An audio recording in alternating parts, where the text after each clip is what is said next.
تبارك الذي نزل الفرقان على عبده ليكون للعالمين نذيرا۔ تو صاحب نصاب سال 52 تولہ چاندی یا اس کے برابر نقدی پیسے یا گھر پہ زائد سامان ہو جو اس مالیت تک پہنچ جائے، فرمائے کہ اس پر قربانی واجب اور فرض ہے، وہ قربانی کرے گا۔ نے مجھے مال دیا اور کہا کہ یہ مال خرچ کر، مال کا امتحان پیش کر، تو ابراہیم کہتے میں نے مہمان پر مال خرچ کر دیا۔ اللہ نے جان دی اور کہا امتحان ہے، جان پیش کر۔ میں نارے نمرود پر آنکھ پر کود کر میں نے امتحان اور آزمائش اور قربانی دی۔ پھر کہا کہ اللہ نے کہا مجھے بیٹا تجھے دیا تو اس کو میرے راستے پر قربان کر، امتحان ہے، تو میں نے اس کو اللہ کے راستے پہ ذبح کرنے کے لیے لٹا دیا۔ اللہ نے کہا وطن چھوڑ، امتحان ہے۔ ابراہیم کہتے میں نے وطن، گھر بار، قوم، قبیلہ، خاندان، برادری سب کچھ اللہ کے نام پر قربان کر دیا۔ حالیہ واقعہ ہے، ایک مسلمان پاکستانی نوجوان وہاں پر تھا، اشتہار آیا اخبار میں کہ فلاں دن جو ہے، کل کی تاریخ یا پرسوں کی تاریخ، کوئی بھی ایک تاریخ تھی کہ فلاں تاریخ کو حضرت عیسیٰ علیہ السلام پر ایک فلم بنا ہے اور اس کو ریلیز کیا جائے گا، دکھایا جائے گا۔ مسلمان نوجوان پاکستانی نے نمبر تلاش کیا اشتہار چھاپنے والے کے دفتر کا اور وہاں فون کیا، میرا نام یہ ہے اور میرا تعلق یہاں سے ہے، میری رہائش فی الوقت میں جہاں سے فون کر رہا ہوں یہاں پر میری رہائش ہے، اگر تم لوگوں نے فلاں تاریخ کو حضرت عیسیٰ علیہ السلام سے مبنی فلم اگر ریلیز کیا تو تمہارے اس دفتر پر خوفناک دھماکہ ہوگا اور میں کروں گا۔ مانگ رہے ہیں بیت اللہ کے غلاف کو پکڑ کر 23 سالہ نوجوان حضرت عمر فاروق رضی اللہ تعالیٰ عنہ اللہ سے مانگ رہے، اللہ اسلام کی شان و شوکت کے لیے، اسلام کے رعب اور دبدبے کے لیے، اسلام کو چار دھام کے عالم میں نافذ کرنے کے لیے، کفر کی آنکھوں پہ آنکھیں ڈال کر بات کرنے کے لیے، اللہ مجھے عمر چاہیے، عمر چاہیے، عمر چاہیے۔ 23 سالہ نوجوان نبی علیہ السلام بیت اللہ کا غلاف پکڑ کر مانگ رہے ہیں۔ 38 سال کی عمر میں جو نوجوان کلمہ اسلام پڑھ کر نبی علیہ السلام کے در اقدس میں حاضری دے رہے ہیں، اور سارا مال و زر، سارے درم و دینار، 45,000 دینار نبی علیہ السلام کے دامن اقدس میں قربان کرنے والے وہ سیدنا ابوبکر صدیق رضی اللہ تعالیٰ عنہ، یہی نوجوان تھے۔ خالد بن ولید 100 سے زائد جنگوں کے فاتح اور جرنیل اسلام، وہ بھی اسلام کو چار دھام کے عالم میں اسلام کا رعب برقرار رکھنے کے لیے، اور وہ بھی اسلام کا دم بھرنے کے لیے نوجوان ہمیں نظر آ رہے ہیں۔ محمد بن قاسم الثقفی، حضور آئے تو سر آفرینش پا گئی دنیا، حضور آئے تو سر آفرینش پا گئی دنیا، اندھیروں سے نکل کر روشنی میں آ گئی دنیا، مجھے چہروں کا زنگ اترا، سطح چہروں پہ نور آیا، حضور آئے تو انسانوں کو جینے کا شعور آیا۔ میرے واجب الاحترام، قابل احترام دوستوں، ساتھیوں، بزرگوں، قرآن پاک کی جو آیت اور ذخیر احادیث میں سے جو حدیث پاک تلاوت کی گئی ہے، خلاق عالم کی بارگاہ میں دعا ہے کہ مالک کائنات، خالق ارض و سماوات، قرآن و سنت کے مطابق کہنے کی، قرآن و سنت کے مطابق عملی زندگی بسر کی توفیق عطا فرمائے۔ اسلامی سال کا آخری مہینہ ذی الحج کا آغاز ہو چکا ہے، اور اس مہینے کے اندر بہت سے واقعات اسلامی تواریخ کے اندر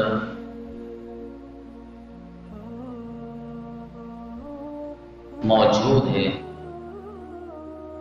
اور اس مہینے کے اندر رب العزت کی طرف سے کئی احکامات اہل اسلام کے نام موسوم ہیں۔ ان احکامات اور فرائض میں ایک بنیادی رکن اور بنیادی حکم اسلام کا وہ حج ہے۔ حج بیت اللہ،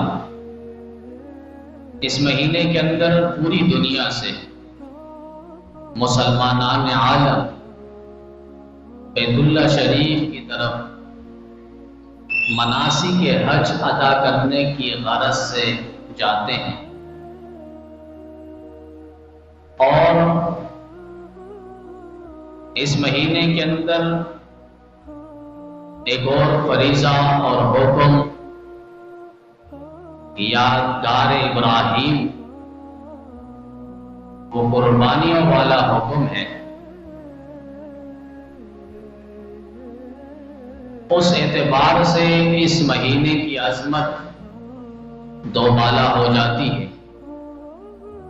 پھر یہ مہینہ بھی اشہر حرم میں سے ہے، وہ مہینے 12 مہینوں میں 4 مہینے جن کی عظمت، حرمت، تقدس، احترام، افتخار اللہ تعالیٰ نے قرآن کریم کے اندر ذکر کیا ہے۔ الشہر الحرام بالشہر الحرام والحرمات قصاص، کہ 12 مہینوں میں 4 مہینے ایسے ہیں جن میں لڑنا، جھگڑنا، مارم پٹا کرنا یہ کسی صورت میں بھی جنگ و جدل، قتل و قتال جائز نہیں ہے۔ الشہر الحرام بالشہر الحرام والحرمات قصاص، ذی قعدہ، ذی الحجہ، محرم اور رجب ہے۔ تو ذی الحج کا مہینہ یہ چل رہا ہے، اس اعتبار سے بھی اس مہینے کی ایک عظمت ہے، ایک رفعت ہے، ایک شان ہے، ایک مقام ہے۔ اور آگے چلیے، جو خطبے میں قرآن پاک کی آیت کی تلاوت ہوئی ہے، والفجر ولیال عشر، اللہ تعالیٰ اس مہینے کی پہلی 10 راتوں کی قسمیں کھا رہا ہے۔ قسم فجر کی، ولیال عشر، اور قسم ہے 10 راتوں کی۔ علماء مفسرین، حافظ ابن کثیر رحمت اللہ علیہ، دیگر اور مفسرین حضرات جنہوں نے یہاں یہ بات لکھی ہے کہ لیل ولیال عشر 10 راتوں سے مراد ذی الحج کی 10 راتیں ہیں۔ اب آپ دیکھیں، اللہ تعالیٰ کوئی بات کرے، اللہ کی بات ویسی اصدق ہے، ویسی تمام سچوں میں سچا کلام ہے، اور ویسی اللہ تعالیٰ کا کلام، اللہ تعالیٰ کی بات، اللہ تعالیٰ کی گفتگو وہ اصدق ہے، مستحکم ہے، مضبوط ہے، اس کے اندر جھوٹ کی آمیزش آ ہی نہیں سکتی۔ اس کے باوجود اللہ تعالیٰ جو سچوں کے سچے ہیں، جس کی بات سچوں میں سچی بات ہے، وَمَنْ أَصْدَقُ مِنَ اللَّهِ قِيلًا وَمَنْ أَصْدَقُ مِنَ اللَّهِ حَدِيثًا، اللہ فرما رہے کون ہے اللہ سے زیادہ سچی بات کرنے والا، کون ہے اللہ سے زیادہ سچا کلام کرنے والا، اللہ سے زیادہ سچا بیان کرنے والا کون ہے؟ یقیناً اللہ ہی ہے، وہ اللہ جس کی بات سچوں میں سچا، کلام سچوں میں سچا۔ لیکن اس کے باوجود اللہ تعالیٰ یہاں قسمیں کھا رہا ہے۔ اللہ قسم کے بغیر بھی تو ہم آپ کی بات کو سچ مانتے ہیں، مضبوط اور مستحکم مانتے ہیں۔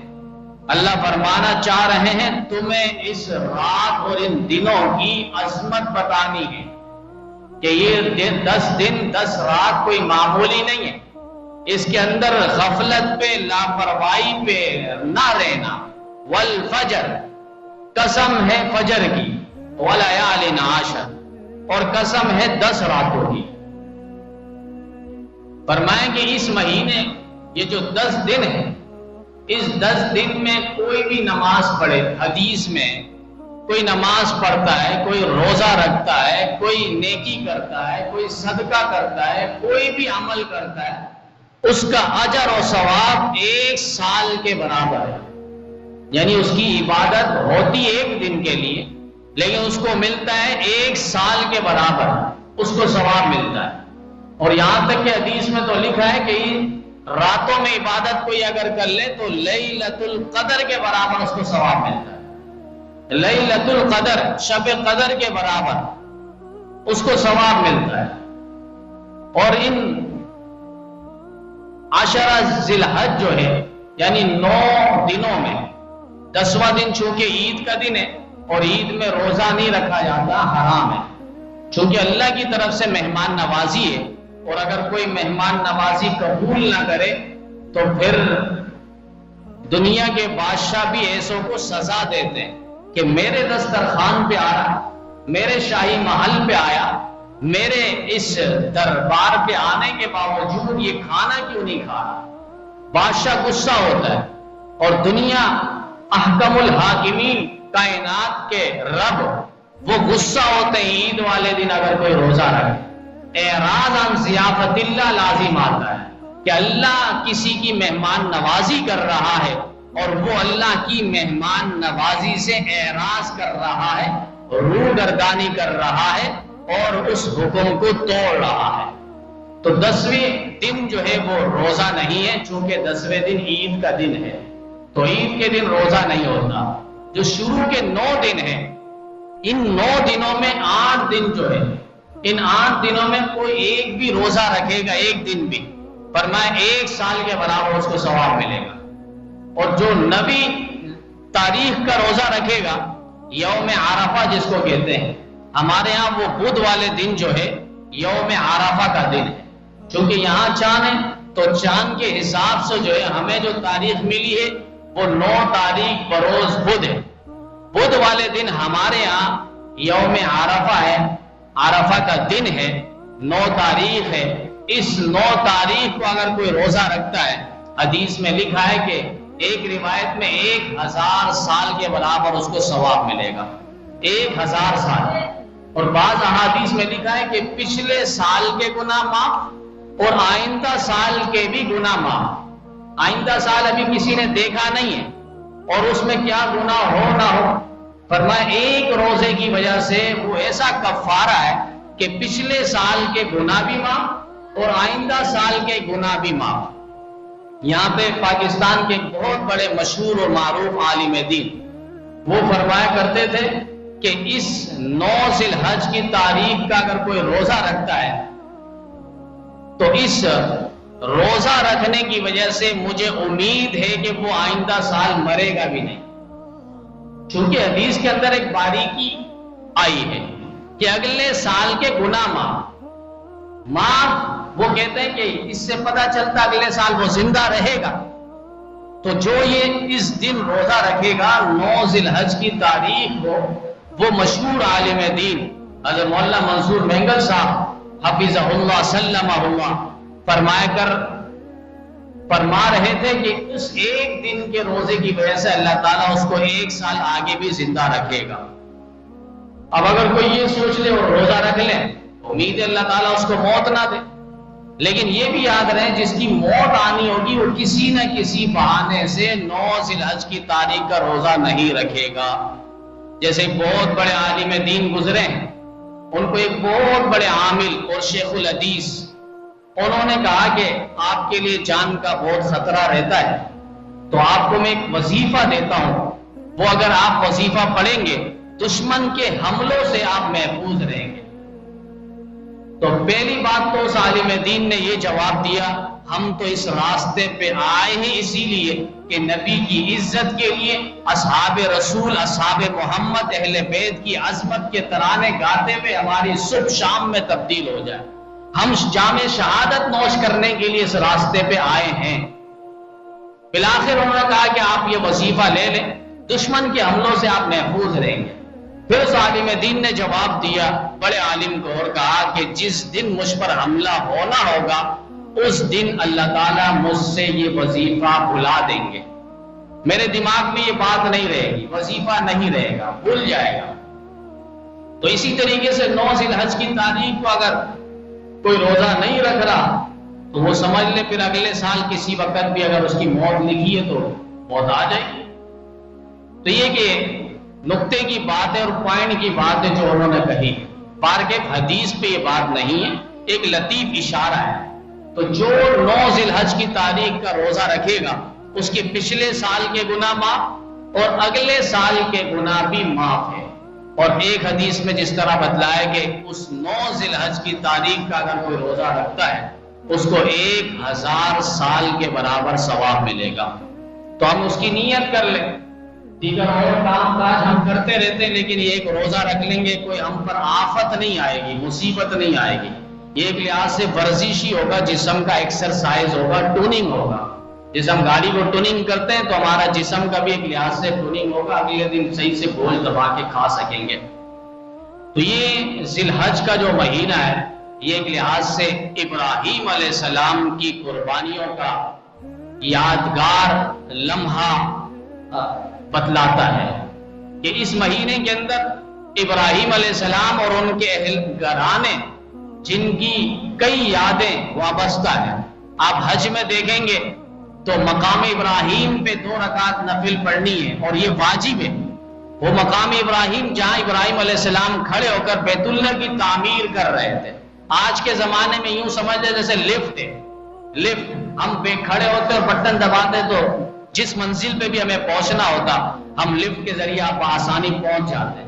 تو جہاں جہاں تک ابراہیم علیہ السلام کو اللہ نے پہنچانا تھا اور بیت اللہ کی تعمیر کروانی تھی اسی مقام پہ وہ کھڑے ہوتے تھے اور وہ خود بخود لفٹ کے ذریعے اوپر ہوتا. جہاں جہاں تک ابراہیم علیہ السلام کام کرتے وہاں تک وہ لفٹ اوپر ہوتا تھا. وَإِذْ يَرْفَعُ إِبْرَاهِيمُ الْقَوَاعِدَ مِنَ الْبَيْتِ وَإِسْمَاعِيلُ رَبَّنَا تَقَبَّلْ مِنَّا إِنَّكَ أَنْتَ السَّمِيعُ الْعَلِيمُ. پہلے پارے میں اللہ نے اس کا ذکر کیا. تو مقام ابراہیم علیہ السلام جہاں کھڑے ہو کر بیت اللہ کی تعمیر کیا کرتے تھے وہاں کھڑے ہو کر 2 رکعت پڑھنا چاہے حاجی ہو یا عمرہ کرنے والا ہو ان پر یہ واجب ہے کہ وہاں 2 رکعت نفل بنیت واجب کو ادا کریں. یہ یادیں ہیں ابراہیم علیہ السلام کی یاد ہے. پھر صفا مروہ میں دوڑ لگانا، حاجی ہو عمرہ کرنے والا ہو سب کے لیے ضروری ہے. مقام ابراہیم میلین اخضرین وہاں سبز اور لال بتیاں لگا دی گئی ہے بآسانی اور ایک ڈیلان سا بنا دیا گیا ہے کہ آپ کو بھاگنے کی بھی ضرورت نہیں. وہ ڈیلان میں انسان چلتے ہوئے خود بخود دوڑ لگ جاتی ہے. تو وہ ابراہیم علیہ السلام کی بیوی حضرت ہاجر علیہ السلام جو اپنے لخت جگر حضرت اسماعیل علیہ السلام کے پانی کے لیے دوڑ رہی تھی صفا مروہ کے درمیان جہاں ابھی یہ بالکل آبادیاں نہیں تھی. اور اس یاد کو اللہ تعالیٰ نے اتنا تابندہ اور زندہ رکھا تاکہ قیامت کوئی بھی حاجی آئے گا جب تک یہ میلین اخضرین پر صفا مروہ پہ دوڑ نہیں لگائے گا اس کا حج مکمل نہیں ہوگا. تو یہ یادیں ہیں. زمزم پانی ہے اس میں بھی حضرت ابراہیم علیہ السلام کے گھرانے کی یادیں وابستہ ہے. پھر قربانی ہے اور اسماعیل علیہ السلام جو اللہ تعالیٰ نے حضرت ابراہیم علیہ السلام کو دی 83 سال کی عمر میں 83 سال کی عمر میں 1 لخت جگر حضرت اسماعیل دیا اور دینے کے بعد بھی یہاں تک قربانی مانگی کہ اس کو میرے راستے پہ قربان کرو. اسی لیے اللہ تعالیٰ نے حضرت ابراہیم علیہ السلام کو خلیل بنایا. وَاتَّخَذَ اللَّهُ إِبْرَاهِيمَ خَلِيلًا. ایک خلیل ہوتا ہے. ہمارے نبی امام الانبیاء صلی اللہ علیہ وسلم کو اللہ تعالیٰ نے محبوب بنایا. اور میں اکثر کہا کرتا ہوں کہ خلیل اور محبوب دونوں میں بڑا فرق ہے. دونوں کا معنی دوست ہی ہے. ایک کو کہتے ہیں جگری دوست اور ایک دوست خلیل جس نے سب کچھ اللہ پر قربان کر دیا، جس نے ساری چیزیں اللہ پر نثار کر دی. اور محبوب کہتے ہیں اللہ نے سب کچھ جس کو دے دیا ہے. وہ محبوب خدا آمنہ کے لال عبداللہ کے لخت جگر ساقی کوثر شافی محشر جان جہاں محبوب خدا محمد مصطفیٰ احمد مصطفیٰ خیر الورا بدر الدجا شمس الضحیٰ رحمت للعالمین شفیع المذنبین خاتم النبیین خاتم المرسلین ابو بکر عمر عثمان و حیدر کے پیغمبر رقیہ زینب ام کلثوم اور فاطمہ کے ابا اور حسنین کریمین مجتبین کے نانا محمد الرسول اللہ صلی اللہ علیہ وسلم کی ذات عالی. خلیل بنائے ابراہیم علیہ السلام کو، سب کچھ اللہ پر قربان کر دیا. کہا اللہ نے آپ کو خلیل کیسے بنایا اے ابراہیم؟ کہا اللہ نے قربانی مانگی، اللہ نے امتحان کی بھٹی پہ ڈالا، اللہ نے آزمائش کی وادیوں میں ڈالا، تو میں آزمائش پر امتحان پر پورا اتر آیا. اللہ نے مجھے مال دیا اور کہا کہ یہ مال خرچ کر، مال کا امتحان پیش کر. تو ابراہیم کہتے میں نے مہمان پر مال خرچ کر دیا. اللہ نے جان دی اور کہا امتحان ہے، جان پیش کر. میں نارے نمرود پر آنکھ پر کود کر میں نے امتحان اور آزمائش اور قربانی دی. پھر کہا کہ میں، اللہ نے کہا مجھے بیٹا تجھے دیا تو اس کو میرے راستے پر قربان کر، امتحان ہے. تو میں نے اس کو اللہ کے راستے پہ ذبح کرنے کے لیے لٹا دیا. اللہ نے کہا وطن چھوڑ، امتحان ہے.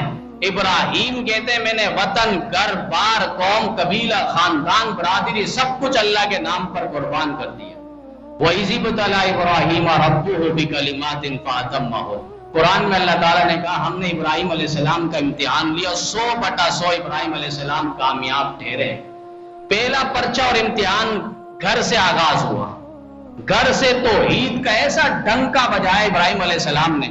آج جہاں جہاں توحید کی بات آتی ہے تو ساتھ ساتھ ابراہیم علیہ السلام کا نام جھلکتا ہوا نظر آتا ہے کہ روئے زمین پر بچپن کے زمانے پہ جو ابراہیم علیہ السلام نے توحید کا ڈنکا بجایا وہ آپ تاریخ کا مطالعہ کریں.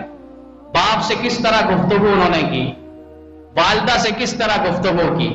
باپ نے کہا ان کو میں دکان لے جاتا ہوں بتوں کو بیچنے کے لیے، یہ بھی میرے ساتھ بیچے گا. چھوٹا بچہ ابراہیم، باپ آگے آگے جا رہا ہے بتوں کو بنا کر لے کر بیچنے کے لیے.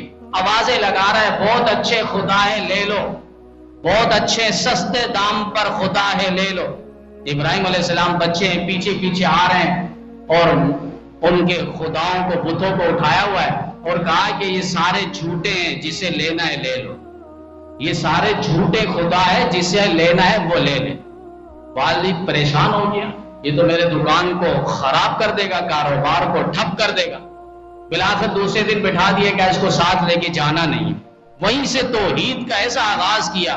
باپ مخالف، قوم مخالف، اور وقت کا ظالم اور جابر حاکم نمرود مردود امرود وہ مخالف ہوا، لیکن کسی کی مخالفت کو انہوں نے برداشت نہیں کیا اور اپنا توحید کا ڈنکا ایسا بجایا کہ نمرود پریشان ہوا، بحث و مباحثہ کیا. بالآخر نمرود اور اس کے چیلے سارے میلے پر چلے گئے اور میلے پر جب گئے تو ابراہیم علیہ السلام کو موقع ملا. سارے بتوں کو انہوں نے پاش پاش کیا.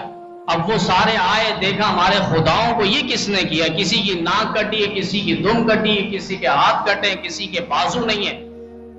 اب سارے پریشان اور کہا کہ یہ کس نے کیا، من فعل ھذا بآلہتنا، ہمارے جھوٹے خداؤں کا ستیہ ناز کس نے کیا. لوگوں نے کہا سمعنا فتى یذکرہم یقال لہ ابراہیم، ہم نے سنا ایک نوجوان ہے اور اس کو ابراہیم کہا جاتا ہے، اسی نے یہ کام کیا ہوگا، اس کے علاوہ شہر کے اندر کوئی اور ہمارے بتوں کا مخالف نہیں ہے.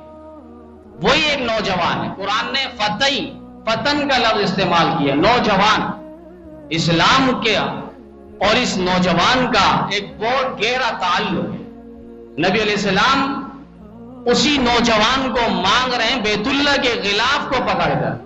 23 سالہ نوجوان حضرت عمر فاروق رضی اللہ تعالیٰ عنہ اللہ سے مانگ رہے، اللہ اسلام کی شان و شوکت کے لیے، اسلام کے رعب اور دبدبے کے لیے، اسلام کو 4 دھام عالم میں نافذ کرنے کے لیے، کفر کی آنکھوں پہ آنکھیں ڈال کر بات کرنے کے لیے، اللہ مجھے عمر چاہیے، عمر چاہیے، عمر چاہیے. 23 سالہ نوجوان نبی علیہ السلام بیت اللہ کا غلاف پکڑ کر مانگ رہے ہیں. 38 سال کی عمر میں جو نوجوان کلمہ اسلام پڑھ کر نبی علیہ السلام کے در اقدس میں حاضری دے رہے ہیں اور سارا مال و زر، سارے درم و دینار، 45,000 دینار نبی علیہ السلام کے دامن اقدس میں قربان کرنے والے وہ سیدنا ابوبکر صدیق رضی اللہ تعالیٰ عنہ یہی نوجوان تھے.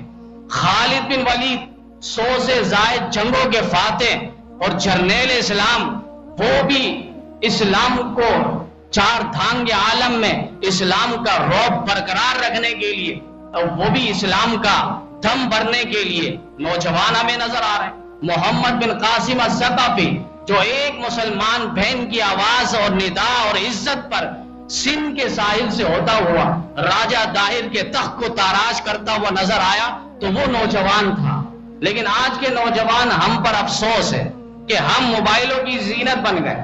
ہم گلی کوچوں میں راستے میں بیٹھ کر نظریں تاڑنے کی زینت بن گئے. ہم نے اپنی نظروں کی حفاظت نہ کر کے ہم نے اپنی نوجوانیوں کو کہاں لگایا ہوا ہے.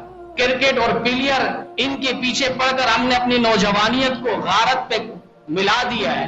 ہم ہاکی چیمپئن بننے پر تل گئے, فٹ بال کے چیمپئن بننے پر ہم لگ گئے, جبکہ یہ نوجوان جس کا اسلام کے ساتھ ایک گہرا رشتہ ہے کہ ایک سجدہ کرے تو وہ سجدہ بھی بڑھاپے کے سجدے سے 70 گنا زیادہ ہے.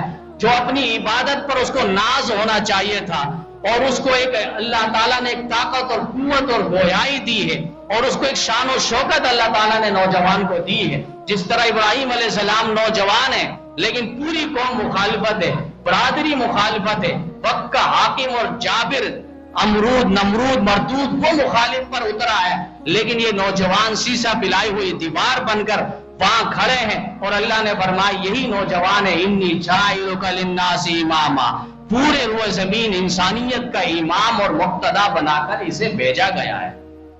آج نوجوان اسے اپنی طاقت پر تو ناز ہے لیکن وہ طاقت کا استعمال کہیں اور ہو رہا ہے. ہمارا یہ استعمال کہیں اور ہونا چاہیے تھا. عبادت کے اندر, ریاضت کے اندر, نمازوں کے اندر کفر کی آنکھوں میں آنکھیں ڈال کر ہماری یہ طاقت اور قوت اور توانائی استعمال ہونی تھی. پھر مسلمان خود دیکھتے ہمارے نوجوانوں کی طاقت کہاں تک کام آتی. بیرون ملک پہ, عیسائیت کے ملک پہ حالیہ واقعہ ہے. ایک مسلمان پاکستانی نوجوان وہاں پر تھا. اشتہار آیا اخبار میں کہ فلاں دن جو ہے, کل کی تاریخ یا پرسوں کی تاریخ, کوئی بھی ایک تاریخ تھی کہ فلاں تاریخ کو حضرت عیسیٰ علیہ السلام پر ایک فلم بنا ہے اور اس کو ریلیز کیا جائے گا, دکھایا جائے گا. مسلمان نوجوان پاکستانی نے نمبر تلاش کیا اشتہار چھاپنے والے کے دفتر کا اور وہاں فون کیا, میرا نام یہ ہے اور میرا تعلق یہاں سے ہے, میری رہائش فی الوقت میں جہاں سے فون کر رہا ہوں یہاں پر میری رہائش ہے. اگر تم لوگوں نے فلاں تاریخ کو حضرت عیسیٰ علیہ السلام سے مبنی فلم اگر ریلیز کیا تو تمہارے اس دفتر پر خوفناک دھماکہ ہوگا اور میں کروں گا. یہ صرف اعلان کرنا تھا, اس کے بعد انہوں نے فون بند کر دیا. کچھ منٹ بعد ان کو دفتر سے فون آیا, فلاں نام والے ہو, فلاں مقام والے ہو, فلاں جگہ رہائش ہے؟ کہا جی ہاں. کہا آپ نے دھمکی دی تھی؟ کہا جی ہاں. آپ دھماکہ کرو گے؟ جی ہاں. بس یہ کہنے کے بعد وہاں سے پولیس آ گئی اور اس نے آ کر, پولیسوں نے آ کر پورے گھر کا محاصرہ کیا اور اس نوجوان پاکستانی کو اٹھایا اور لے گئے. لیکن ان کے اندر تھوڑی انسانیت اور انصاف موجود ہے. ہمارے یہاں کے ان کے اندر انصاف نہیں ہے, وہاں والوں کے اندر تھوڑی انسانیت بھی ہے اور انصاف بھی ہے.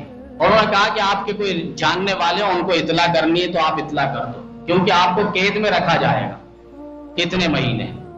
تو اس نے پھر کسی عالم دین کو فون کیا اور کہا کہ میں نے اس طرح ان کو کہا ہے فون پر اور انہوں نے مجھے اٹھایا اور اس طرح انہوں نے مجھے اٹھا لیا اور گرفتار کیا. تو وہ مسلمان عالم دین وہیں پر تھے, وہ سارے گئے اور ضمانت پر ان کو رہا کر لے کر آ گئے. لیکن کیس عدالت پہ پہنچ چکا تھا. عدالت کے جج نے مقررہ تاریخ کو ان کو بلوایا, نوجوان پاکستانی کو, اور کہا کہ آپ نے یہ کہا ہے اور اس طرح دھمکی دی ہے. کہا کہ ہاں میں نے دھمکی دی ہے, میرا ایمانی فرض ہے, یہ تو میرا فرض تھا.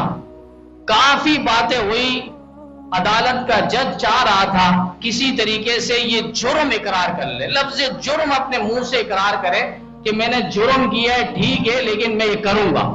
یہ جرم کا لفظ صرف منہ سے نکال لے, اس کو میں پھر کس طرح سزا دوں گا یہ دیکھے گا. لیکن وہ مسلمان پاکستانی نوجوان, اس نے جرم کا لفظ نہیں کہا اور کہا کہ یہ ہمارا ایمانی فریضہ ہے. ہم جس طرح ہمارے نبی کو معصوم سمجھتے ہیں اسی طرح حضرت عیسیٰ علیہ السلام کو بھی ہم معصوم نبی سمجھتے ہیں. ہم جس طرح اپنے نبی کی گستاخی برداشت نہیں کرتے، اسی طرح حضرت عیسیٰ علیہ السلام کی گستاخی بھی کسی صورت میں برداشت نہیں کر سکتے. جس طرح ہم اپنے نبی کی انسل برداشت نہیں کر سکتے، اسی طرح ہم عیسیٰ روح اللہ کی انسل بھی برداشت نہیں کر سکتے. کہا کہ تم کر کے دیکھو. کہا تم کر کیا لوگے؟ کہا دھماکہ کروں گا. کہا تم تو ہمارے قید میں یہاں پر موجود ہو. اس نوجوان پاکستانی نے کہا کہ میں اکیلا نہیں ہوں، تم نے تو مجھے یہاں اٹھا کے لائے، میرے بڑے بڑے لوگ ہیں، تم کرو تو صحیح، مقرر تاریخ کو فلم ریلیز تو کرو، پھر دیکھو دفتر میں دھماکہ ہوتا ہے یا نہیں ہوتا. وہ سارے اس طرح خوف میں آ گئے، اور اس کے بعد تاریخ گواہ ہے کہ اس دفتر سے پھر اس وقت بھی اور آج تک بھی کوئی فلم ریلیز نہیں ہوا. اس مسلمان نوجوان پاکستانی کو رہا کر دیا گیا. ایک دھمکی تھی اور ایک بات تھی، نوجوان کی طاقت اور بہادری اور جرت تھی. لیکن آج کا نوجوان ہمارا وہ کہاں کہاں لگ گیا. ہم خود نوجوان اس چیز کو دیکھ رہے ہیں اور سمجھ رہے ہیں کہ ہم اپنی طاقت کو اور توانائی کو اور اپنی قوت کو ہم کہاں صرف اور خرچ کر رہے ہیں. تو ابراہیم علیہ السلام تنہا، سارے لوگ افراد مخالف ہیں، لیکن وہ ڈٹ کر سیسا پلائی ہوئی استقامت کے پہاڑ بنے رہے. تو یہ ذی الحج کا مہینہ ایک لحاظ سے یادگار ابراہیمی ہے، اور ابراہیم علیہ السلام کی یادگار ہے. قربانی کے نتیجے میں ہم قربانی تو اصل کر لیتے ہیں، لیکن قربانی میں اصل جو ہے باپ بیٹے کی گفتگو ہے. وہ انشاءاللہ جمعرات کو عید کے موقع پہ رکھا جائے گا. وہ گفتگو جو ہے اصل قربانی وہ ہے. لیکن بعد میں جو قربانی کے طور پہ دمبا پیش کر دیا گیا وہ اس قربانی کا فدیہ ہے. باپ بیٹے کی قربانی کس قدر فرما برداری تھی، اور باپ بیٹے کو کس طرح ادب کی نگاہوں سے دیکھ رہے تھے، اور بیٹا کس طرح فرما برداری اور ادب کے ساتھ پیش آ رہا تھا کہ یا ابت افعل ما تؤمر ستجدنی انشاءاللہ من الصابرین. یہ نہیں کہ ابا اس عمر میں آپ کیا کر رہے ہیں، مجھے کاٹیں گے، ذبح کریں گے، خون نکالیں گے، چھری چلائیں گے میرے گلے پر، ایک ہی لخت جگر ہوں، ایک ہی بیٹا ہوں. یہ نہیں کہا کہ یا ابت افعل ما تؤمر، آپ کو کر گزرے جس کا ابا جان آپ کو حکم دیا گیا، مجھے عنقریب آپ صابرین میں سے پاؤ گے. یہ باپ بیٹے کی گفتگو اصل قربانی ہے. کس قدر ادب کا پہلو رکھا گیا. تو یہ قربانی ہے، اس کو ہم شوق کے ساتھ کریں، ہم اس کو مجبوری نہ سمجھیں. بہت سارے پروفیسر سامنے آ جاتے ہیں، ویڈیو ریلیز کرواتے ہیں کہ اتنی قربانیاں کر رہے ہیں، خون بہا رہے ہیں، گلیوں کو خراب کر رہے ہیں اور پیسے لٹا رہے ہیں، وقت کا ضائع، پیسے کا ضیاع، اتنے بڑے بڑے جانور لاتے ہیں کروڑ روپے میں، لاکھ روپے میں. اگر یہ کسی غریب کی مدد ہو جائے، یعنی ان مامے کو یہاں غریب یاد آ جاتا ہے اور یہاں پر یہ فلسفانہ گفتگو یاد آ جاتا ہے. پھر یہ تو کل کو کہیں گے یہ نماز میں جو آپ 20-40 منٹ لگا رہے ہیں یہ نہ لگائیں. یہ اگر پورے 5 نمازوں میں 20-40 منٹ لگائیں گے، اس سے اچھا آپ کاروبار میں وقت لگا لیں، تو اتنا پیسے آپ کسی غریب میں تقسیم کر لیں. کل کو نماز کا انکار ہو جائے گا سرے 10. پھر اسی طریقے سے حج کا انکار ہو جائے گا، اتنا 10-12 لاکھ روپے دے کے وہاں پر جا رہے ہو. یہ اگر کسی غریب کے گھر کا آنگن ہو جائے، کوئی بیٹی رخصت ہو جائے، شادی بیاہ ہو جائے، اس پیسے کو وہاں لگا لیا جائے، کتنا ثواب ملے گا. یعنی پھر اسلام کا کوئی رکن باقی نہیں رہے گا اگر اس کے فلسفانہ یہ گفتگو، بے عقلی گفتگو کو اگر ہم سمجھیں اور دیکھیں. یعنی یہ ادھر نہیں کہتا کوئی اگر سگریٹ پی رہا ہو، کوئی گٹکا شٹکا کھا رہا ہو، اس کو نہیں کہے گا آپ دن بھر اتنا پیسے لگا رہے ہو، وہ پیسہ اگر کسی غریب میں لگا دو.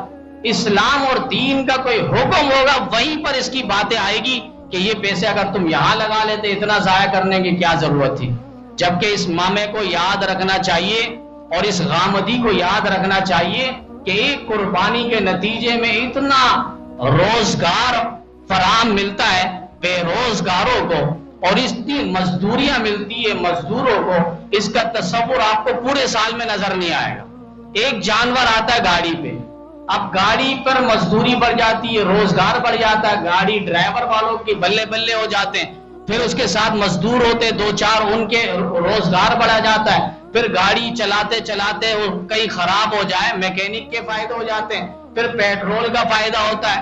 پھر اسی طریقے سے گائے جس منڈی پہ رکھا جائے، جانور جس منڈی پہ رکھا جائے، وہاں رکھنے کا الگ ٹیکس لے کر ان کے بلے ہو جاتے ہیں. پھر چٹائی کا انتظام ہوتا ہے، ٹوکری کا انتظام ہوتا ہے، پھر گھاس پاس ہے اور اس کے دانے وہ بڑی مقدار پہ کسان اس کو اگاتا ہے، نکالتا ہے، فصل بہار کرتا ہے، وہاں اس کے ساتھ مزدور باقاعدہ لگتے ہیں، پھر اس کے لیے چھریاں تلوار تیز کرتے ہیں، اس کے لیے الگ مشین کا انتظام ہوتا ہے، روزگار وہاں بڑھتا ہوا نظر آتا ہے۔ پھر تلوار سے پہلے، چھریوں سے پہلے لوہے کا ایک کاروبار اور فیکٹریاں آباد ہو جاتی ہیں کہ چھریاں تلوار بنانی ہے تو وہ لوہے کا ایک کاروبار چمکتا ہوا نظر آتا ہے، وہاں سے تلوار تیز یا بنانا، جو پورے سال ہم جس تلوار کو داؤ کو ہاتھ نہیں لگاتے آج وہ بھی تیز ہوتا ہوا نظر آتا ہے۔ یہ سارے روزگار ہی بڑھ رہے ہیں۔ پھر اسی طریقے سے گاڑی ہے، پھر وہاں پر گائے کو تیار کرنا ہے، کھلانا ہے، چارہ دینا، اس کے لیے مزدور الگ رکھا جاتا ہے۔ پھر قربانی کرنا ہے، کسائیوں کے الگ بلے ہو جاتے ہیں، ان کی مزدوریاں وہاں لگ جاتی ہے۔ پھر اسی طریقے سے کھال نکالا جاتا ہے، کھال کو دباغت دیتے ہیں، کھال کی فیکٹریاں قائم ہو جاتی ہے، پھر اس کو نبک کے ذریعے دباغت دے کر اس کو حفاظت میں آگے پہنچایا جاتا ہے، اتارنے والے الگ، رکھنے والے الگ، لوڈ کرنے والے الگ، سب کی مزدوریاں بڑھ رہی ہے۔ ایک قربانی ہوتا ہے، ایک قربانی کا عمل ہوتا ہے، لیکن آپ پیچھے دیکھیں گے ہزاروں کی دکانیں چمک رہی ہوتی ہے، ہزاروں کا کاروبار اس سے جھلکتا ہوا ابھرتا ہوا نظر آتا ہے۔ وہ سمجھ رہا ہے کہ اس سے بے روزگاری عام ہوگی، وہ سمجھتا ہے اس کے مال کا ضیاع ہے۔ یہ ان لوگوں کو فلسفہ سنائے جو 5 لاکھ کا جانور لا سکتا تھا لیکن وہ 2 کروڑ کا جانور لایا۔ ہم بھی یہ کہتے ہیں کہ 2 کروڑ کا آپ ایک جانور لا رہے ہیں، اگر 2 کروڑ کا آپ 20 جانور لا کے کھڑے کر دیں اور اس کے غریبوں میں تقسیم گوشت کر لیں، اس کا زیادہ ثواب ہوگا۔ تو سب سے پہلے تو قربانی کے لیے دکھلاوا کسی صورت پہ نہ ہو، کوئی بھی عمل اس پہ دکھلاوا اللہ کو پسند نہیں ہے۔ لن ینال اللہ لحومها ولا دماؤها ولکن ینالہ التقوی منکم۔ قربانی یہ فرض ہے، قرآن کریم کے اندر ثابت ہے، نص قطعی سے جو ثابت ہو، قرآن سے جو حکم آئے وہ فرض کے درجے پہ ہوتا ہے۔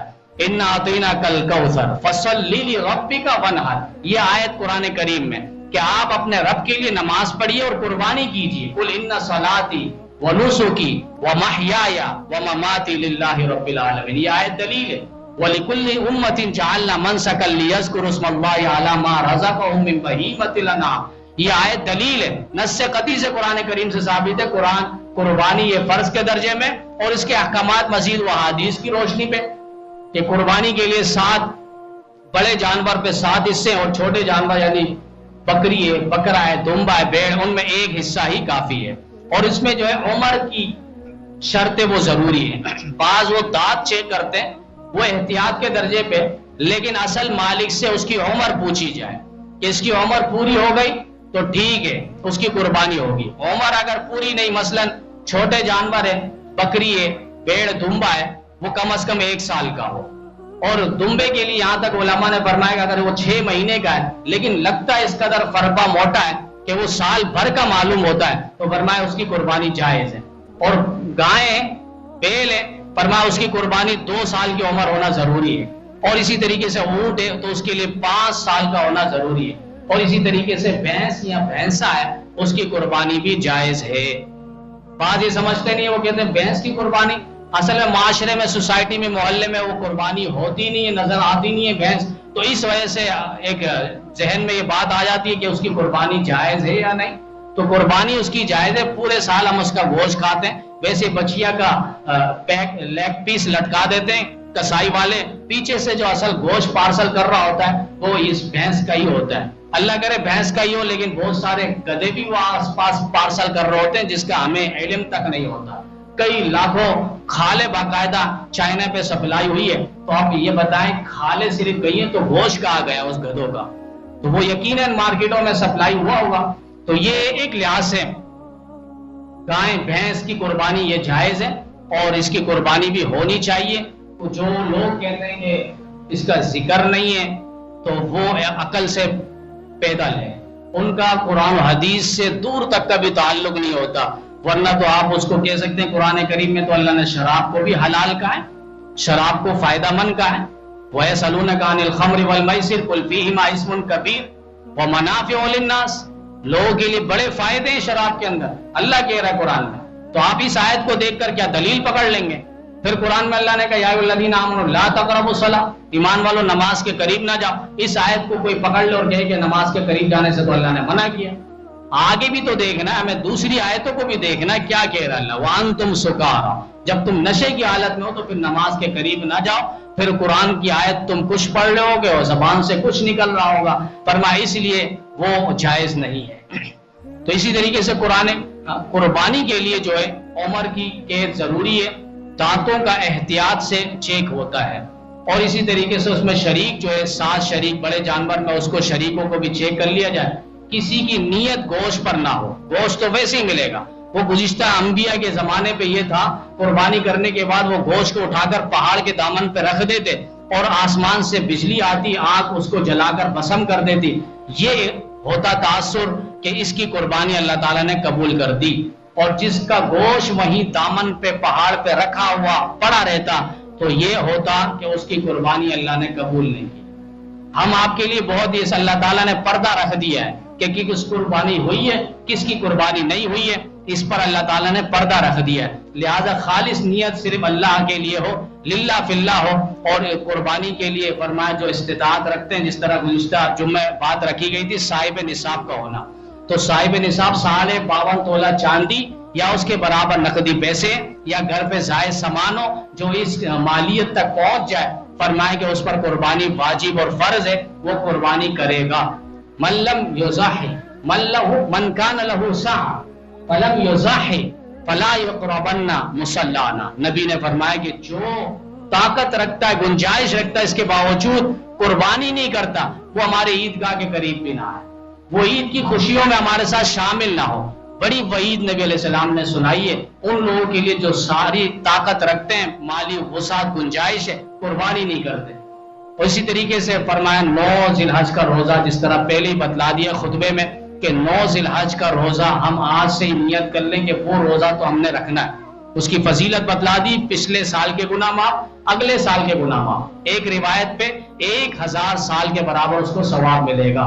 یہ تو 9 ذی الحج بدھ والے دن ہے، اس دن روزہ رکھنے کی ہم آج سے نیت کر لیں، ابھی سے بھی رکھیں گے تو ایک روزے پر 1 سال کے برابر ثواب ہے۔ اسی طریقے سے ایک دوسرا عمل ہے جو چلتے پھرتے ہمیں تکبیرات تشریف کا بھی اہتمام کرنا ہے، اللہ اکبر لا الہ الا اللہ واللہ اکبر وللہ الحمد، اور اس کا جو عمل ہے واجب، یعنی بدھ والے دن فجر کی نماز سے یہ سٹارٹ ہے، ہر نماز کے بعد بدھ والے دن سے اتوار کو عصر کی نماز پڑھنے کے بعد پڑھیں گے، اس کے بعد ختم، ایک دفعہ پڑھنا ہر نمازی مسلمان مرد عورت پر یہ واجب ہے، مرد متوسط درجے میں پڑھ لے آواز میں، عورتیں آہستہ آواز میں پڑھ لیں، عورتیں بلند آواز، حالانکہ آپ دیکھیں گھر پر ہے، 4 دیواری ہے، محرمات ہیں اور اللہ کے مبارک کلمات پڑھے گی، لیکن وہاں پر بھی فقہ میں یہ بات لکھی ہے کہ عورتیں آہستہ آواز میں ان تکبیرات کو پڑھیں، اللہ اکبر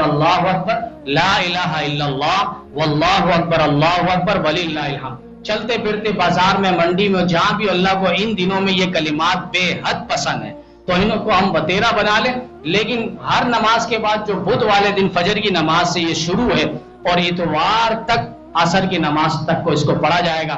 اللہ تعالی ہم سب کو